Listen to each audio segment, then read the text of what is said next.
உழவர் உலகம் வேட்டியில் உதயம். உதயம் வேட்டிகள் ஷர்ட்டுகள். தேர்தல் நிதி பத்திர நடைமுறையை ரத்து செய்து உச்சநீதிமன்ற அரசியல் சாசன அமர்வு தீர்ப்பு.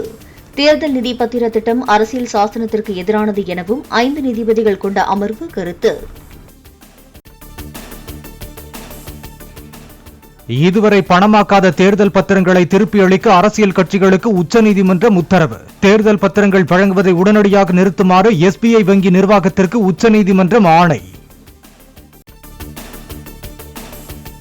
2019ஆம் ஆண்டு முதல் விநியோகிக்கப்பட்ட தேர்தல் பத்திரங்களின் விவரங்களை வெளியிட SBI வங்கிக்கு உச்சநீதிமன்றம் உத்தரவு. யார் யார் எவ்வளவு தேர்தல் நிதி கொடுத்தார்கள் என்ற விவரங்களை இணையத்தில் வெளியிட தேர்தல் ஆணையத்திற்கு ஆணை. கருப்பு பணத்தை தடுக்க தேர்தல் பத்திரங்களை அனுமதிக்கிறோம் என்ற கருத்து ஏற்கத்தக்கதல்ல. தேர்தல் பத்திரங்கள் லஞ்சத்திற்கு வழிவகுக்கும் எனவும் உச்சநீதிமன்றம் கருத்து. நாடாளுமன்ற தேர்தல் ஏற்பாடுகள் குறித்து ஆலோசிப்பதற்காக பிப்ரவரி 23ஆம் தேதி தலைமை தேர்தல் ஆணையர் சென்னை வருகிறார். அரசியல் கட்சிகள், மாவட்ட ஆட்சியர்கள், காவல் உயர் அதிகாரிகளுடன் ஆலோசனை நடத்துகிறார்.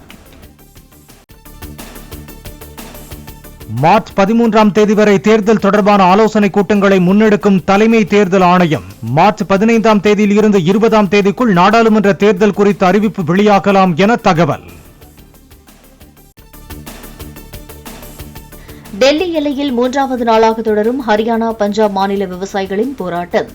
மத்திய அரசுடன் 3வது சுற்று பேச்சுவார்த்தை நடைபெற உள்ள நிலையில் ரயில் மறியல் போராட்டத்தில் ஈடுபட்ட விவசாயிகள்.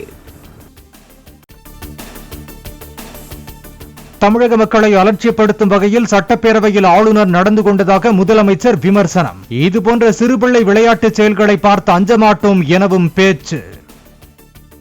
அரசின் கொள்கை அறிக்கையாக அமைச்சரவை தயாரித்து தருவதை அப்படியே இந்த மன்றத்தில் வாசிக்க வேண்டியது ஆளுநரின் கடமை.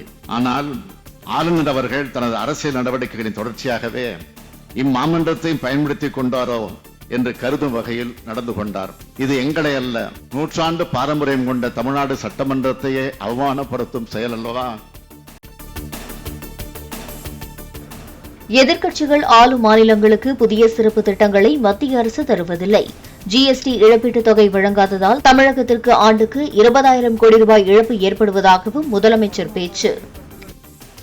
30/6/2022 முதல் GST இழப்பீட்டுத் தொகையை நிறுத்திவிட்டார்கள். இதனால் தமிழ்நாட்டுக்கு ஆண்டுக்கு 20,000 கோடி ரூபாய் இழப்பு. எதிர்க்கட்சிகள் ஆளும் மாநிலங்களுக்கு புதிய சிறப்பு திட்டங்களை தருவதில்லை.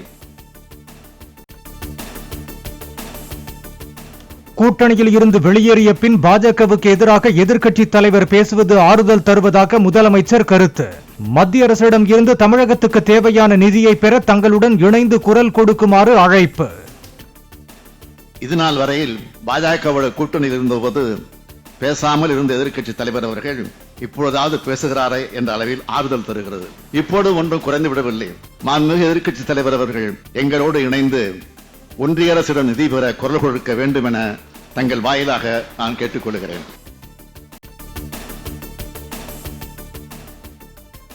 ஐநூற்று 20 தேர்தல் வாக்குறுதிகளில் 97 விழுக்காடு வாக்குறுதிகள் நிறைவேற்றப்பட்டதாக திமுகவினர் பச்சை பொய் சொல்வதாக EPS குற்றச்சாட்டு. திமுக அரசு 2,47,000 கோடி கடன் வாங்கியுள்ளதாகவும் என்ன புதிய திட்டங்களை கொண்டு வந்துள்ளனர் என்றும் EPS கேள்வி. அவை இந்த ஆட்சி பொறுப்பேற்ற பிறகு விலைவாசி உயர்ந்திருக்கின்றது என்ற பட்டியலை நேற்று தினம் படித்தேன். அந்த விலைவாசி உயர்வை கட்டுப்படுத்துவதற்கு முதலமைச்சரிடத்துக்கு எந்த பதிலும் இல்லை. நான் பேசுவதை நேரலையில் ஒளிபரப்பது கிடையாது. நான் பேச மட்டும் கட் பண்ணிட்டாங்க. அதுக்கு பிறகு சட்டமன்றம் முடிஞ்ச பிறகு சிலதெல்லாம் எடிட் பண்ணி அதை கொடுப்பாங்க. அதுவும் நேற்று கொடுக்க மறுத்துட்டாங்க. நீண்ட போராட்டம் நடத்தி எதிர்க்கட்சி துணைத் தலைவர் இருக்கை பெற்ற RB உதயகுமாருக்கு வாழ்த்து என பேசிய அதிமுக உறுப்பினர் AK செல்வராஜ், இருக்கைக்காக எந்த போராட்டமும் நடைபெறவில்லை, முதலமைச்சர் சொன்னதால் கொடுத்தோம் என சபாநாயகர் அப்பாவு குறுக்கிட்டு விளக்கம். நீண்ட போராட்டத்திற்கு பின்னாலே எதிர்க்கட்சி துணைத் தலைவராக பொறுப்பேற்றிருக்கிற மாண்புமிகு உதயகுமார் அவர்களை பாராட்டி எங்கே போராட்டம் ஒரு இடத்துல நடக்கலையா நாட்டுல? சட்ட போராட்டமே எதிர்க்கட்சியில கேட்டாங்க, முதலமைச்சர் ரெக்கமெண்ட் பண்ணாங்க, இடம் கொடுத்திருக்கு. முன்னால மாதிரி கொடுக்காம இருக்கல, கொடுத்திருக்கு. நன்றி, அதற்கு நன்றி. கோவையில் சுற்றுச்சூழல் அனுமதியின்றி கட்டப்பட்ட அரசின் எல்காட் ஐடி பார்க்கை திறக்க முயற்சி. கோவை, மதுரையில் அலுவலகங்களை அமைக்க ஐடி நிறுவனங்கள் ஆர்வம் காட்டி வருவதாகவும் அமைச்சர் PTR பழனிவேல் தியாகராஜன் தகவல். எப்படி நீங்க சென்னையை டீரிஸ்க் பண்ணி கோவைக்கு போகணும்னு பாக்குறாங்கன்னு சொல்றீங்களோ, அதே மாதிரி பெங்களூரை டீரிஸ்க் பண்ணி, ஹைதராபாத்தை டீரிஸ்க் பண்ணி சென்னைக்கு இல்ல கோயம்புத்தூருக்கு இல்ல மதுரைக்கு, மதுரையிலேயே புது 3 நிறுவனத்தை நானே போய் திறந்து வைத்திருக்கிறேன். ஐடியில் ஜென்பேக் உட்பட்ட உலக அளவில் இருக்கிற பெரிய நிறுவனங்கள். ஸோ இதுதான் எங்களுடைய இலக்கு.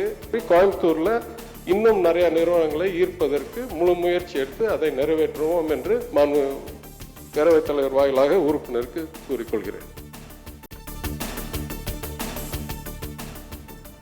தேர்தல் நிதி பத்திரங்கள் வெளியிடும் திட்டத்தை ரத்து செய்து உச்சநீதிமன்றம் அளித்துள்ள தீர்ப்புக்கு காங்கிரஸ் வரவேற்பு.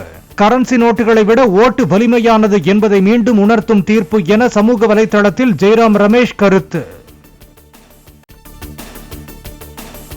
மதுரை வண்டியூர் டோல்கேட் அருகே பாஜக நிர்வாகி சக்திவேல் என்பவர் வெட்டி கொலை. 2 இருசக்கர வாகனங்களில் வந்த 4 சக்திவேலை வெட்டி சாய்த்துவிட்டு தப்பியதாக தகவல். சட்டவிரோத பணப்பரிமாற்ற தடை சட்டத்தில் அமலாக்கத்துறை பதிவு செய்த வழக்கின் விசாரணையை தள்ளி வைக்க கோரி செந்தில் பாலாஜி தாக்கல் செய்த மனு தள்ளுபடி.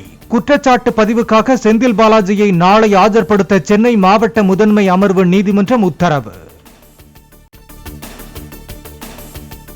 இன்றுடன் முடிவடைந்த செந்தில் பாலாஜியின் நீதிமன்ற காவல் நாளை வரை நீட்டிப்பு.